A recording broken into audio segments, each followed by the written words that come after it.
Good afternoon. Afternoon. How are you, everybody? As you can imagine from these laughs, there's a few conversations go on before actually Paul... Move up a wee bit. You're pushing me out here. You can't see me. Oh, actually, I just noticed it there because we cut a lockdown and we couldn't go to the barbers. I had a pair of clippers and Priscilla started to cut my hair and she doesn't do it right.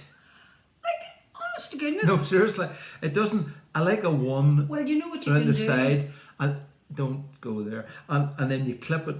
Then you just shave it here, but it doesn't blend. Like I am not a hairdresser. I know that's that. why you go to a hairdresser. Do you know how much it costs to go to my hairdresser? £4. Well, then, pensioners and rate. she deserves every single penny of it, plus a big tip because you're a. That. Anyway, you just got out. You said the traffic was wild. You would think it was Christmas Eve in Belfast today, honestly. And you come in all frustrated and all, didn't you? Well, I don't know if I was frustrated, but I definitely came in a little bit under pressure. Anyway, the Lord said anything to you? Well, I was thinking the other day that, you always ask me, what am I thinking about? And if I really told Paul everything that I was thinking about, he would I get most of it though, don't I? No, you do not. I do. He would just... Every thought was through your head, I hear. He would just... That is not true. He would just totally switch off. But anyway, today is gorgeous. The sun is shining. Beautiful. But yesterday It's it been was raining bleak all day. and dismal and grey. And I was sitting looking out the window and I suddenly thought, oh, I wish I could go somewhere sunny. I wish I was sitting on a beach somewhere. And then I thought... I sort of laughed to myself and I thought, Lord, if I was you, I would just clear out of here and go to Hawaii or somewhere like that. And then I remembered that you sometimes joke that omnipresence Omnipresence had its drawbacks, because I was thinking, I've been to a few awful meetings in my time, but the Lord has to go to every single one of them all over the world, and there's a brave lot of them. And I was thinking, like, he has to hang... I was a Jeff Lucas line, actually. Was it yes, Jeff Lucas? Well, yeah. that's good that you're actually giving him credit I for know. it. And so the Lord has to sort of hang around rainy, grey, dismal Ireland as well as beautiful, sunny Hawaii. And so it set me off on a train of thought, and I was just thinking, God, you are ever present. And so it took me to Psalm 46, which is exactly what it says. Psalm 46 says, God is our refuge and strength, an ever-present help in trouble. Therefore we will not fear, though the earth give way, and the mountains fall into the heart of the sea, though its waters roar and foam, and the mountains quake with fear. So it was just the fact that God is ever present, whatever our circumstances. And when you think about that, I think people who are not Christians, it sounds strange, but they can actually find that offensive. Because what we're saying is that God is ever present in every circumstance, in all of the brokenness and suffering in our world. Yeah. God is present. And so for some people, they find that very hard to cope with, because if he is present and he sees all of that suffering and he sees all of that Why brokenness, doesn't he do something about it? Exactly. But for me, the answer to that is that he was ever present for us in going to the cross. The answer to suffering for me is the Ultimately cross. has to be the cross. That he went and he suffered ultimately so that we could be reconciled to God, but also so that the brokenness of our world could be redeemed. And so therefore he is ever present, no matter what our circumstances, no matter what we are going through. He is never absent. He's right there with us.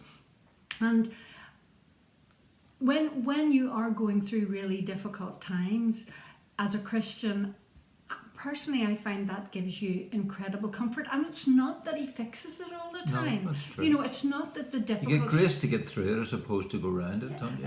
It's not that he sort of waves a magic wand and he makes it better. And even we're getting a lot of prayer requests through at the minute, which are really, really heartbreaking situations.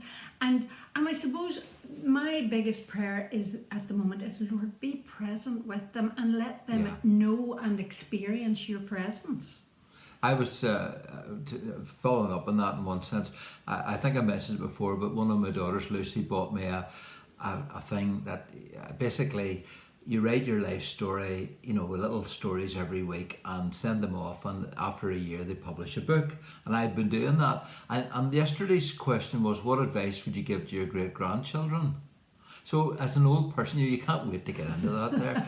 And I had to sort of go and draw it. But I said it wouldn't be any different on the advice I'd give to my children and my grandchildren, never mind my great-grandchildren. And I said this, in the words of Jesus, seek first the kingdom of God and his righteousness, and everything will be given to you.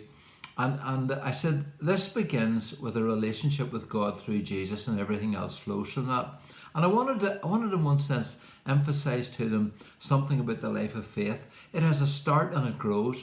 It rarely goes like the crow flies in a straight line, but more like the way a river runs. It has many twists and turns, a few rapids, goes dry sometimes, but always in the hope that fresh water will flood again. Often it's in flood, and then it runs to a trickle. You never judge a river by a single stretch, but by its whole length. It ebbs and flows. There are seasons.